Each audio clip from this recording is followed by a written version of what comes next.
네, 오늘 본문은 기도원의 마지막 모습인데요. 기도원의 마지막 모습을 우리가 말씀을 통해서 보면 그런 마음이 딱 듭니다. 마지막이 아쉽다. 마지막이 아름답지 못하다. 시작도 중요하지만 어떤 면에서 보면 시작보다 훨씬 더 중요한 것이 마지막입니다. 마지막이 좋아야죠. 마지막이 아름다워야 합니다. 우리가 성경을 이렇게 보면서 성경 인물들도 보고 또 그들이 행한 일도 보지만 어떤 사람은 처음에는 잘해요. 역량 있게 능력 있게 사역을 합니다. 그러나 그 마지막이 좋지 못한 사람들이 성경에 나오죠. 반면에 힘들었지만 또 고생했지만 끝까지 마지막까지 충성된 모습을 보이는 사람들이 있습니다.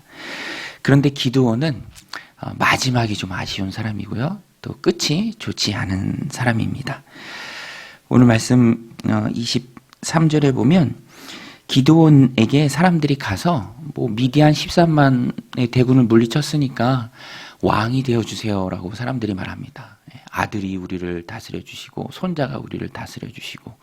그런데 이것에 대한 기드온의 대답은 거절입니다. 거절하는데 23절에 보면 참 멋있게 거절합니다.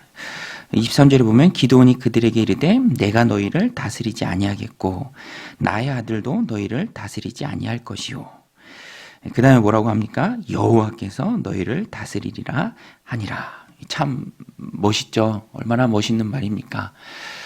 그런데 이 말, 기드온이 말한 이 말을 그의 삶 가운데 또 이스라엘 백성 가운데 그대로 실천하고자 한다면 삶에서도 그러한 모습이 기드온에게 있어야 하는데 말은 이렇게 하기는 했지만 그의 삶 가운데는 완전히 이러한 모습이 없었다라는 것입니다.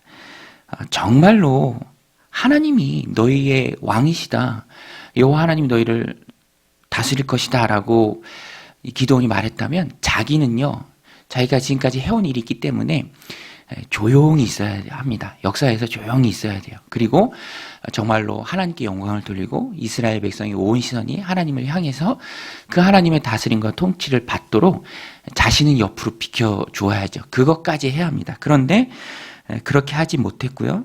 뭔가를 좀 남기고자 했습니다. 그래서 사람들에게 금을 요청하고 가지고 온 금을 가지고 처음에 만든 건 우상은 아니죠. 그런데 실제적인 의미에서 거의 우상처럼 쓰이는 에봇을 만듭니다.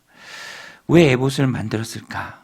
에봇을 만들 이유는 없습니다. 에봇은 제사장이 직무를 수행할 때 입는 조끼 같은 옷이죠. 그것은 기드온하고는 전혀 상관없는 물건입니다. 그럼에도 불구하고 우상이 아니지만 그래도 뭔가를 남기고 싶은 마음에 금을 요청했고 그것을 가지고 에봇을 만들었는데 이것이 치명적 실수였습니다. 그 에봇이 두고두고 기드온과 이스라엘 백성의 올무가 됩니다. 올무가 덫이죠. 덫에 빠지게 됩니다. 사람들이 그것을 음란하게 섬기기 시작합니다. 27절에 보면 기드온이 그 금으로 에봇 하나를 만들어 자기의 성읍 오브라에 두었으니 온 이스라엘이 그것을 음란하기 위함으로 그것이 기드온과 그의 집에 올무가 되니라. 이렇게 마지막이 좋지 않은 기드온의 모습, 13만 5천 명이라는 큰 대군을 무찌르고 또 이스라엘 백성을 구원해낸 정말로 놀라운 일을 해낸 그 기드온이 마지막에는 에봇을 만들고 자기의 이름을 남기려 하고 그것 때문에 이스라엘 백성과 또 자기가 그토록 미워했던 이스라엘 백성들을 다시 우상숭배로 빠지게 하는 그 길을 만든 것을 보면서 우리가 깨닫는 것이 있습니다. 깨달아야 할 것이 있죠. 어떤 면에서는 외부의 적보다 훨씬 더 강한 적은 내부의 적이다라는 것입니다. 자기를 이기는 것, 자기의 마음을 다스리는 것, 그것이 어떤 면에서는 더 중요하고요. 또 어떤 면에서는 더 힘들다라는 것이죠. 외부의 14만 5천의 대군보다 훨씬 더 강력한 것이 내 안에 나라는 것입니다. 자아가 가득한 인정받고 싶고 남기고 싶고 그런 마음을 이기는 것이 훨씬 더 중요하다라는 것입니다. 기드온은 이런 점에 있어서 실패했죠. 에봇도 만들고요. 또 뒷부분에 보면 아내가 많습니다. 많아도 너무 많아요. 그래서 자녀가 아들이 무려 70명이었습니다. 그리고 이 도처에 첩들이 있었던 것 같아요. 세겜에 있는 첩을 통해서 얻은 아들의 이름은 아비멜렉이라고 짓습니다. 아비멜렉. 아비멜렉은요, 나의 아버지가 왕이다라는 뜻이에요. 그러니까 기드온이 아비멜렉으로 자기 아들의 이름을 나의 아버지는 왕이다라고 짓는 것 자체가 온전치 못하다는 것을 잘 보여주고 있습니다. 여호와께서 너의 왕이다. 여호와께서 너희를 통치할 것이다 라고 말은 했지만 실제적인 삶에서 자신을 이기지 못했기 때문에 높아질 대로 높아졌습니다. 높아진다라는 것은 넘어질 수 있고 떨어질 수 있다라는 것이죠. 어떻게 보면 가장 위험할 때라는 것입니다. 가장 조심할 때라는 것이죠. 이렇게 높아지는 것에 있어서 기드온은 실패했습니다. 그런데 그 뿌리를 찾아가 보면 왜 기드온이 이렇게 실패했을까? 왜 기드온이 14만 5천이나 되는 그 대군을 무찌르고 이스라엘을 구원하고 정말로 이스라엘 백성들을 위하는 그 길로 나아갈 수 있었음에도 불구하고 실패했을까? 마지막에 좋지 않은 모습을 보였을까? 추적해보고 따라가 보면은 기드온은 자신의 명성을 이용해서 뭔가를 남기고자 했습니다. 그래서 이스라엘 백성들에게 요구하죠. 금을 요구합니다. 자기와의 싸움에서 실패하는 모습을 보입니다. 24절, 25절에 보면 기드온이 또 그들에게 이르되 내가 너희에게 요청할 일이 있으니 너희는 각기 탈취한 귀고리를 내게 줄지니라 하였으니 이는 그들이 이스마엘 사람들이므로 금 귀고리가 있었음이라. 무리가 대답하되 우리가 즐거이 드리리다 하고 겉옷을 펴고 각기 탈취한 귀고리를 그 가운데 던지니. 이게 바로 오늘 말씀의 핵심입니다. 기드온은요, 자기가 행한 일이 있었기 때문에, 업적이 있었기 때문에 사람들의 인정을 받았습니다. 모두가 다 존경하는 모습이 있었고요. 또 금을 달라고 했을 때 그것을 기꺼이 드릴 만큼 온 백성의 기드온을 향한 마음은 활짝 열려 있었습니다. 이것에 기드온이 무릎을 꿇는 것이죠. 여기에 무너지지 말았어야 했는데 그러지 못했습니다. 그러니까 자기 부인에 있어서 실패했습니다. 자기 부인.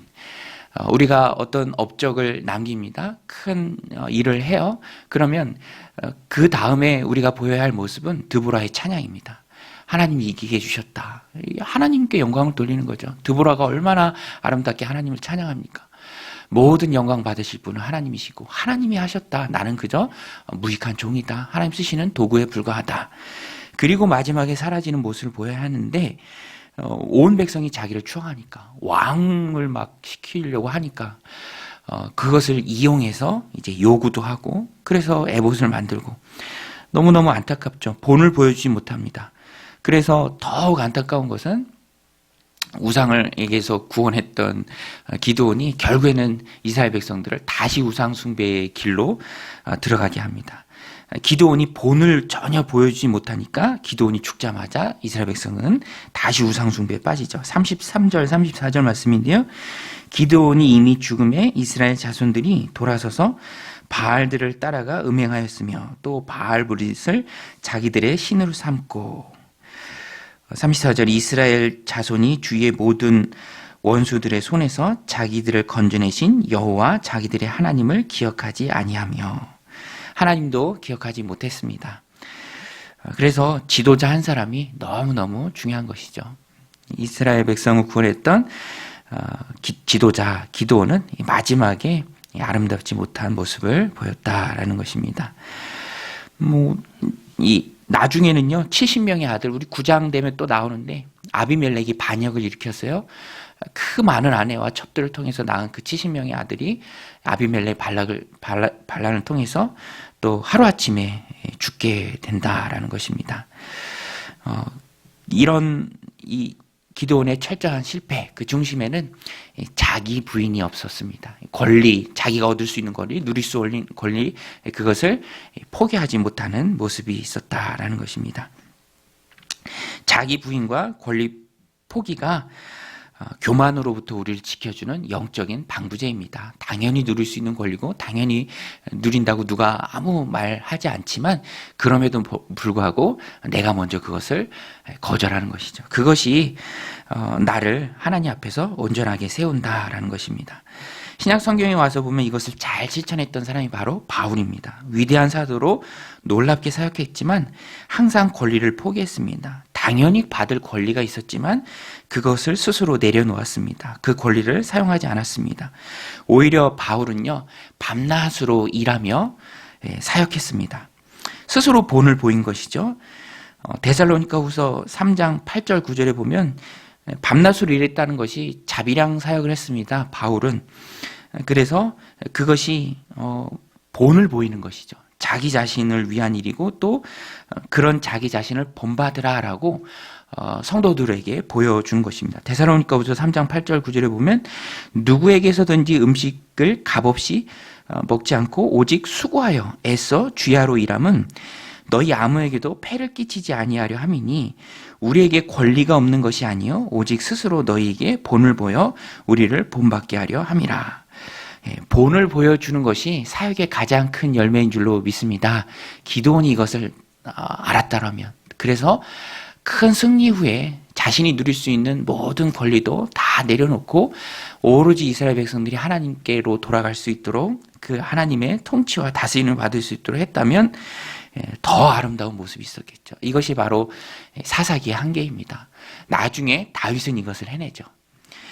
오늘 우리는 이 기드온의 마지막 모습을 보면서 끝이 좋은 사람이 되어야 합니다. 인생의 가장 중요한 것은 마지막입니다.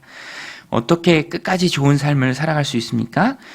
자기를 부인하고 자기 십자가를 지고 예수님을 따르는 삶이죠. 주님, 저는 무익한 종입니다. 해야 할 일을 했을 뿐입니다. 누구든지 나를 따르려거든 자기를 부인하고 자기 십자가를 지고 나를 따르라 라고 주님께서 말씀하셨습니다. 오늘 우리가 열심히 기도하고 하나님 맡겨주신 귀한 사명에 충성했을 때 하나님 우리에게서 정말로 많은 열매를 허락하실 터인데 그때가 바로 우리가 조심해야 할 때이죠. 하나님이 하셨습니다 라고 영광 돌리면서 나는 무익한 종입니다. 내가 해야 할 일을 했을 뿐입니다 라고 권리를 포기하고 당연히 누릴 수 있는 권리도 내려놓고 열심히 하나님을 따르는 그 삶이 나를 하나님 앞에서 지켜주는 영적인 방부제이고요. 또 내가 선한 영향을 끼치는 우리의 자녀들, 또 우리의 믿음의 지체들을 온전히 하나님께로 이끄는 그런 귀한 방법이 된다라는 것입니다. 오늘 기드온이 큰 승리를 이루고도 자신의 욕망과 싸우는 내면의 싸움에서 진 것을 반면교사로 삼아서 오늘 우리는 매일의 삶에서 나의 십자가를 지고 주님을 따르는 그리스도의 종들이 다 되시길 바랍니다. 그래서 마지막에 최종 승리하는 거룩한 종들이 다 되시기를 주님의 이름으로 간절히 축원드립니다. 우리 같이 말씀 붙들고 함께 기도할 때에 하나님 아버지, 오늘 우리가 자기와의 싸움에서 승리하길 원합니다. 내가 당연히 누릴 수 있는 권리지만 그리스도 앞에, 십자가 앞에 그것조차도 내려놓고 하나님, 나의 십자가를 지고 주님을 따르는 삶을 살게 해 주옵소서. 그것이 나를 주님 앞에 온전히 붙들고 또 온전하게 하는 영적인 방부제의 역할을 하는 줄로 믿습니다. 권리를 포기하고 주님을 따르는 무익한 종의 삶을 오늘라도 살아내게 하여 주옵소서. 우리 함께 기도하겠습니다. 하나님 아버지, 오늘도 저희들 주님 전에 나오게 하시고 또 새벽을 깨우게 하심에 감사를 드립니다. 하나님, 우리 영혼이 날마다 주님 앞에 깨어 있기를 원합니다. 하나님이 나에게 큰 열매, 큰 승리, 하나님 큰 축복을 허락하실 때 하나님 우리가 더없이 조심하기를 원합니다. 하나님, 그때가 교만해질 수 있는 때이면, 그때가 높이 있을 때이면, 그때가 떨어지기 쉬운 때임을 하나님 우리가 영적으로 깨달아 알게 하여 주시옵소서. 하나님, 기드온이 마지막에 하나님 좋은 모습을 보이지 못했는데 하나님 우리는 이것을 반면교사로 삼아서 하나님 끝까지 마지막까지 하나님 것이 아름다운 모습으로 최종 승리하는 거룩한 주의 백성의 모습을